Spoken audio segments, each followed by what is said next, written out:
Good morning, students. Today's class, I will explain the two terms which are commonly used in any data communication or a networks. That is data and signals. In our last class, we learned about a complete overview of a data communication. Data communication is nothing but exchange of data from the sender to the receiver through some transmission media.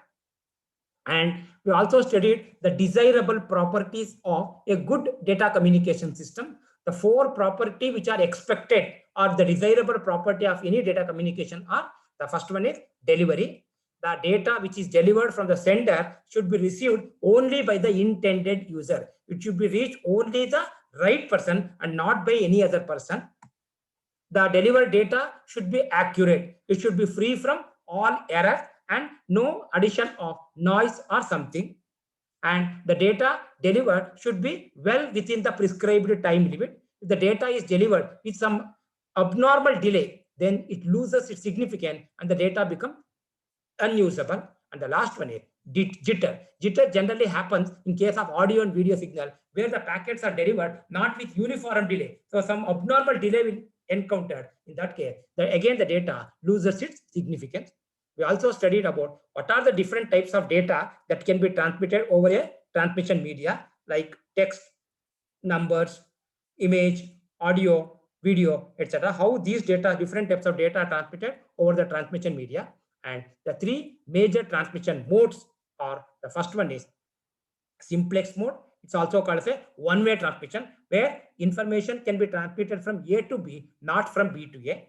Example, keyboard, that transmission of the data from the keyboard to your CPU or from the CPU to monitor are all examples of simplex transmission. The second one is half duplex, where information may be transmitted from A to B and also from B to A, but only one at a time.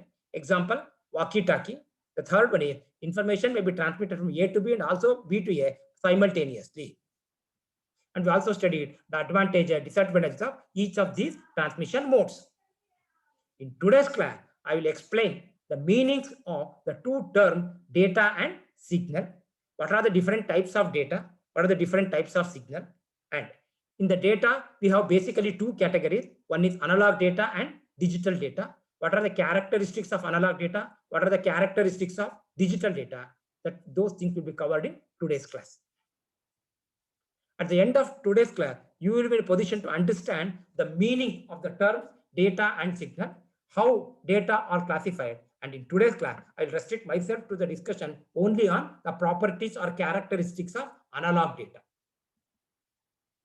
We know that a data communication is the exchange of data between the two persons. One is the sender, the other one is the receiver. So data is transmitted from the sender to the receiver through some communication media. It could be either a guided transmission media like twisted pair, coaxial cable, optical fiber, etc. Or it may be through some unguided transmission media like satellite, microwave, infrared communication, etc.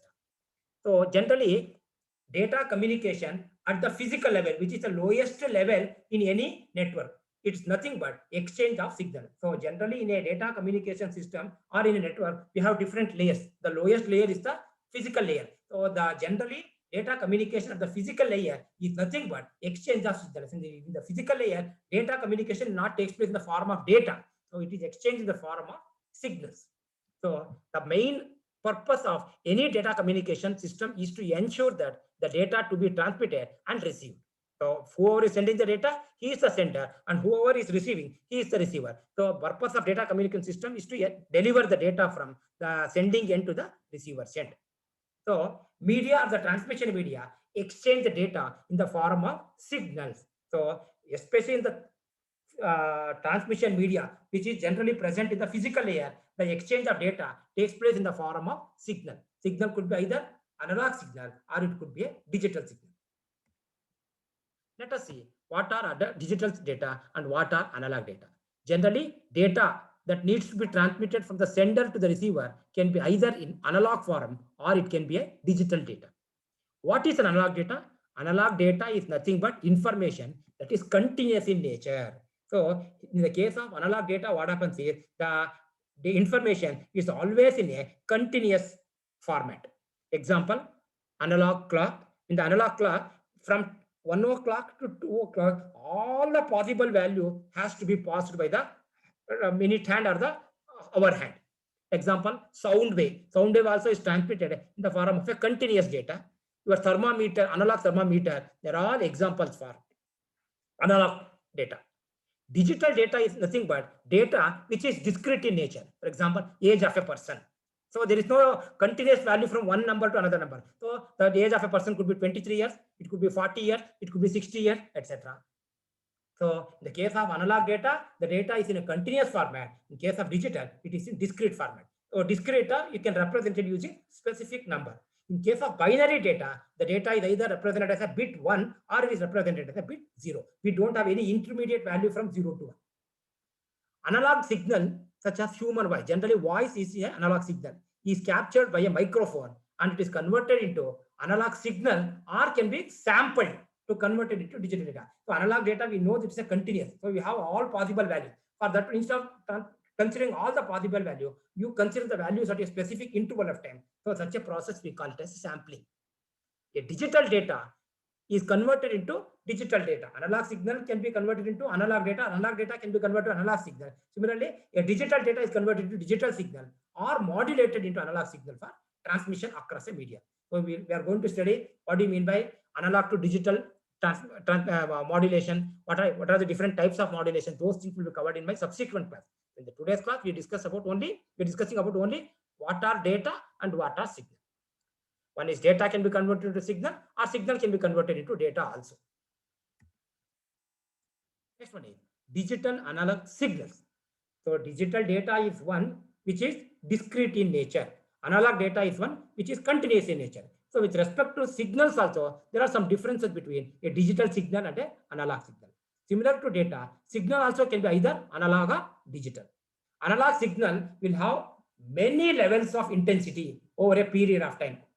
Whereas, for example, as the wave moves from A to B, it passes and includes all the infinite values along the complete path. So between A to B, there are infinite values. When you plot it as a curve, the curve will have a shape, as a smooth shape, where and in the path, all the possible values will be covered. Whereas a digital signal has a limited number of values. Either in the case of digital signal, we have only 0 and 1. So 0 is represented as one value and 1 is represented by some other number. How an analog signal is represented? Analog signal is represented by plotting time along the x-axis and the strength of the signal along the y-axis. In the case of analog signal, the curve passes through infinite values.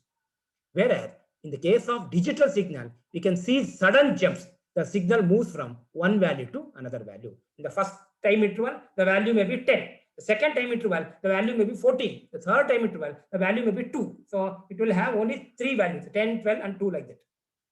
Digital signal take only on fixed number of values. In case of digital data, generally digital signal, we have only 2 values. One is 1, other one is 0.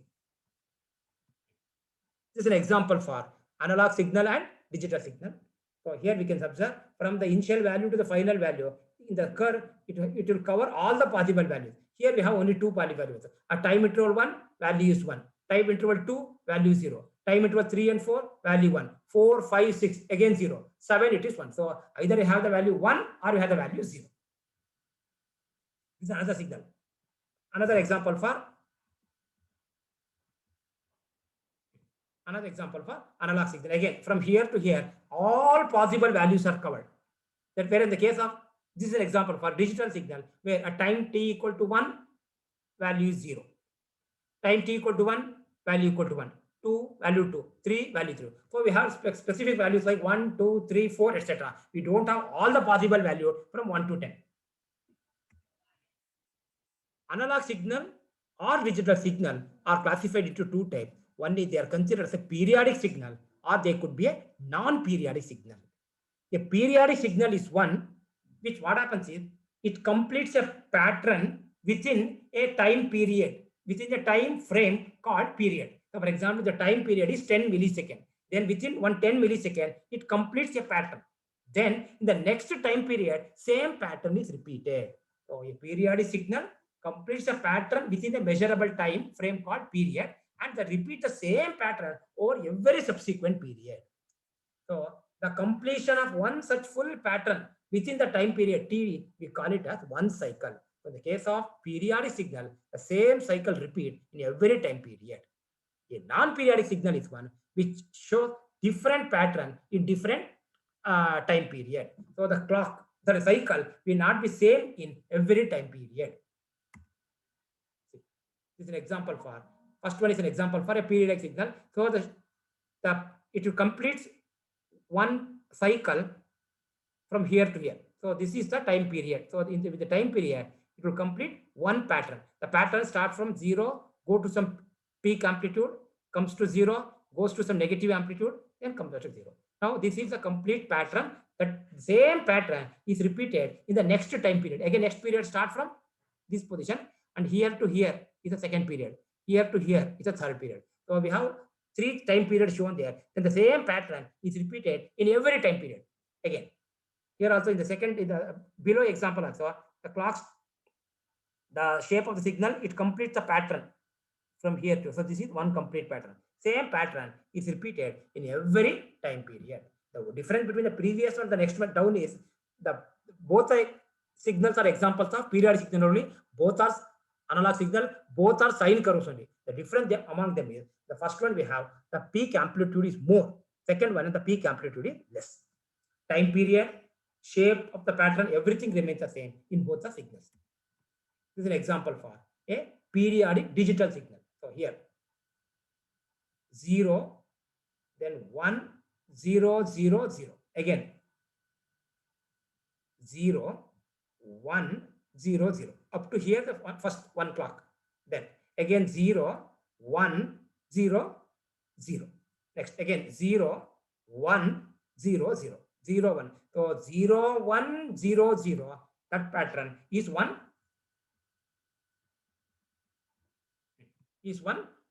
pattern. Again, here it starts from here 0, 1, 1, 1, 1, 0, 0, 1, 1, 0. Again 0, 1, 1, 0.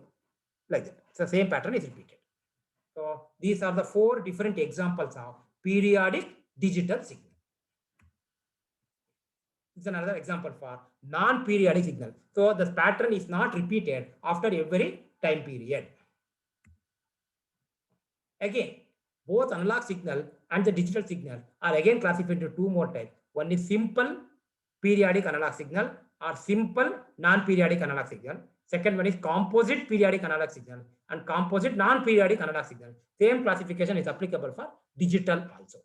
So this is an example for a simple periodic signal. This is an example of a sine wave. Sine wave is the simplest periodic analog signal. It cannot be decomposed into simpler signal. So here we have only one signal. Further decomposition is not there, mean it is a simple periodic signal. In this example, you can see this is one simple signal. It is further divided into two more simple signals. So altogether, the entire signal is considered as a composite periodic sine signal. So every signal is further divided into two more signals. So that signals are represented in 3 different colors. One is pink color, that is a periodic sine wave plotted for a frequency f.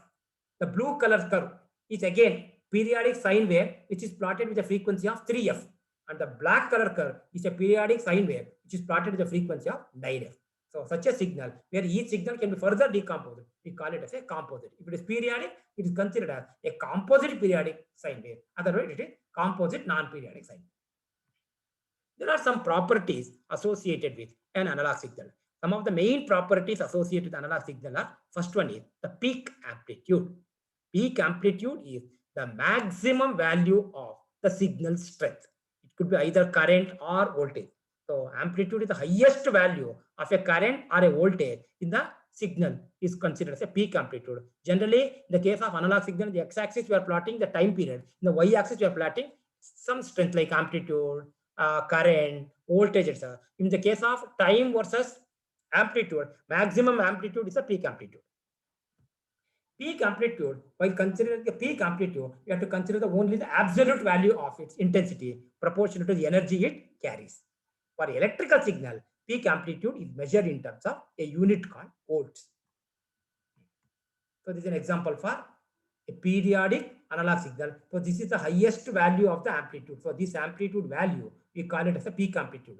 This is also peak amplitude because in the case of peak amplitude, we are considering only the absolute value here. Second one is also example of a periodic simple sine wave. So here the amplitude is lesser than the amplitude of the previous signal or previous sine wave. Period.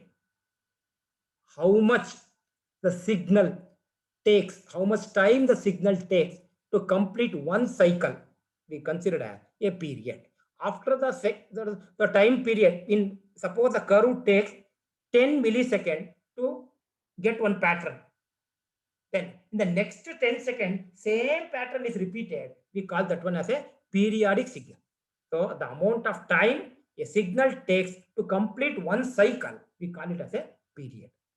So period is measured in second or millisecond or microsecond, nanosecond, picosecond, etc. So number of such cycle which is completed in one time period or in 1 second, sorry, number of time period, time the signal takes to complete one cycle is period. So how many cycles have been repeated per second, we call it as the frequency. So more is the period, less is the frequency, and less is the frequency, more is the time period. Therefore, period and frequency are inversely proportional. The formula is generally period is denoted as T, frequency is represented as F. So T equal to 1 by F. So these two terms you should remember. Period is the time taken by the signal to complete one cycle. Then frequency is number of such cycle which is repeated in 1 second. So frequency is measured in hertz, kilohertz, megahertz, gigahertz, terahertz, etc. I have given some few examples to understand the term frequency and time period. Period of a signal is 100 millisecond. What is its frequency in kilohertz? So here T is given. You have to find out what? F. So the signal period is given in millisecond. First you convert that into second. So to convert milliseconds into second, what you have to do is 100 millisecond, 100 into 10 to the power of minus 3 second. So that becomes 10 square into the 10 to the power of minus 1 second. So now F equal to, we know that it's inversely proportional to T. F equal to 1 by T. So 1 divided by 10 to the power of minus 1. It becomes 10 hertz. But I want to express in kilohertz means, again it is multiplied with 10 into 10 to the power of minus 3. Express 100 millisecond in microsecond.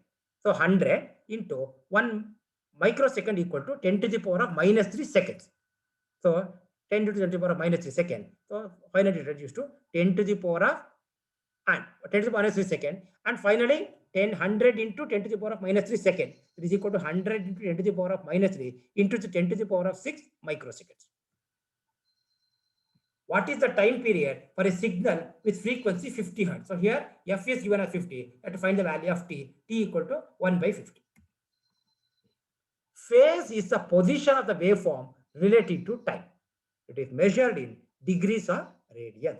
For example, suppose if the origin is shifted to this position, we say that it has a phase equal to 90 degree. The origin is shifted to this position, we say that it has a 50 equal to 180 degree. If they shifted to this position, then the phase is 270. The shifted to this position, the phase is 360. Because in the case of sine wave, what happens is after 360 degree, same pattern repeats. So a phase shift of 360 degree corresponding to shift of complete period. A phase shift of 180 degrees corresponding to shift of 1/2 of the period. And a phase shift of 90 degree corresponding to shift of 1/4 of the period. So I have given examples of 3 sine wave with the same frequency, same amplitude, because amplitude will peak. In the peak amplitude in all the 3 signals are same.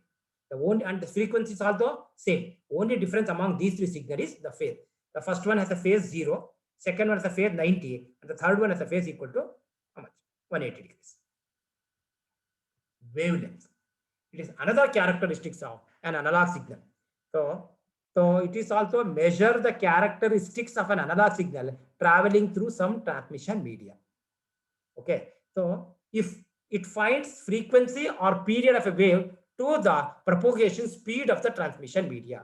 So wavelength is related to two terms. One is propagation speed and second one is the period or the frequency, because period and the frequency, we know they are inversely proportional. So wavelength can be calculated if you know the value of propagation speed and the period. So wavelength is denoted with lambda symbol. Lambda equal to propagation speed into period or propagation speed divided by the frequency. And it is measured in, since it measures the length, it is measured in micrometer and denoted by lambda. And frequency is independent of the transmission media, while wavelength depends on both the transmission media, that is speed, propagation speed of the transmission media, as well as the frequency. See, this distance from here to, from the one peak to this peak, this complete length, we call it the wavelength, or between distance between any two crests or distance between any two troughs, we call it a wavelength. So analog signal can be plotted in two different modes. One is time domain plot. Second one is frequency domain plot. In the time domain plot, in the x-axis, we are plotting the time period. In the y-axis, we are plotting the amplitude. So for varying time period, what was the peak amplitude we are plotting? In that case, for a one frequency is fixed. For one particular frequency, you will get one time domain plot, because x-axis is the time period, y-axis is what? Amplitude. That is for one particular frequency. If you have two different frequencies of the signal, then in the same time domain plot, you will get two waveforms. Frequency domain plot, what happens here? For particular frequency, what is the maximum amplitude? You note down. So there, what happens here? For every one frequency, you will get one value in the frequency domain plot.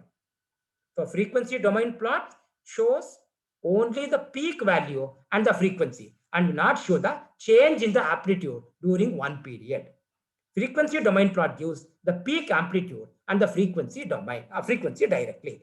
To understand the difference between a time domain plot and a frequency domain plot, you can consider example.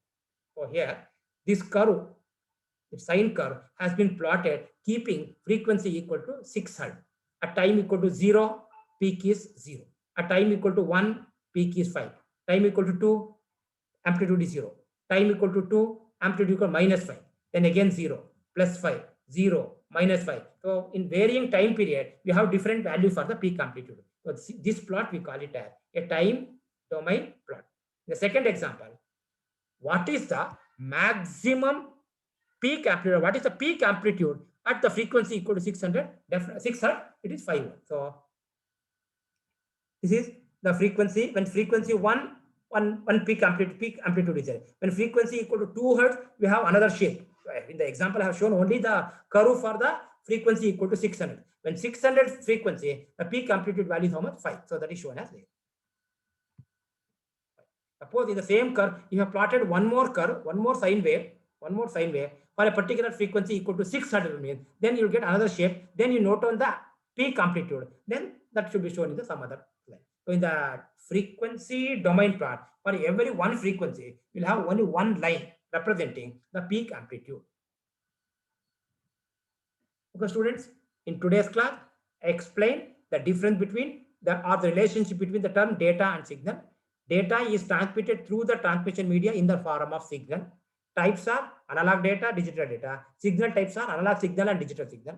Properties of analog signal are time period, frequency, wavelength, phase, etc. Relationship among some property, frequency and time period are inversely related. And the meaning of the plot, a domain, one is time domain plot, second one is a frequency domain plot. Some review question based on today's concept would be distinguish analog and digital data, distinguish analog and digital signal, properties of analog signal, define the term frequency, phase, amplitude, time period, etc. What is the relationship between frequency and period? Distinguish periodic signal and non-periodic signal. In the case of periodic signal, the cycle repeats after every time period. In the non-periodic, repetition is not there. What is the difference between time domain plot and frequency domain plot? Some review question could be like this. Higher the frequency, dash is the time period. Because frequency time periods are inversely related. The correct answer is lower. Microsecond is used to measure frequency, wavelength, period, and phase. So the answer is period, because period is a time. Microsecond is means a unit of time only. Distance between any two crests or any two troughs is wavelength. Phase is measured in either degrees or radian. So degree is given. The correct answer is A. Wavelength equal to propagation speed into y, where y is, what is y? Either period, or if it is given as wavelength equal to propagation delay divided by y, means y would have been frequency. Okay, students. In today's class, I have covered the different types of signal and some properties of the analog signal. The discussions on signals and data I will continue in my next class also. Thank you.